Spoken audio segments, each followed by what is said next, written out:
like to testify about the power of prayer and how God answers prayer. In the early years of my marriage, it became pretty obvious that my husband, Kevin, had a problem with alcohol.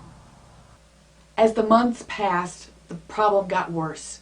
Kevin was up to over 2 quarts of hard liquor a day. It was killing him. It was killing our marriage. It was killing the family.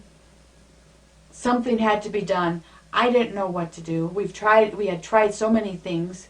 I thought, well, okay, maybe a change of scenery would help.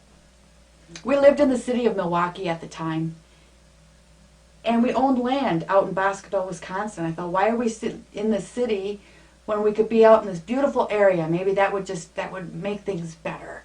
Maybe it would be the answer. And so we packed everything up. We bought a 32-foot camper, and we headed west to Boscoville. Things were okay. Things were better for a while, but it didn't take long, and that ugly spirit of addiction rose up and took over, and we separated. Kevin went back to the city, and I stayed at the camper with my son Mike. I prayed for God to heal my marriage, to help Kevin become the godly man that I know he can be. The weeks turned into months. It was a long, harsh winter, but it was March at this point, and I remember laying on my bed, looking out the window, praying and reading the Psalms like I had been doing for months and months. And there was this apple tree outside the camper, and it was bare. Nothing had grown yet, you know. It was gray, the background was brown, and I just looked at that and I thought, you know, that tree looks like how I feel. Like, Lord, I need hope. Will you send a pretty bird to land in that tree? A blue jay or a cardinal would be nice. And I thought this was a big prayer, that this was a big thing to ask.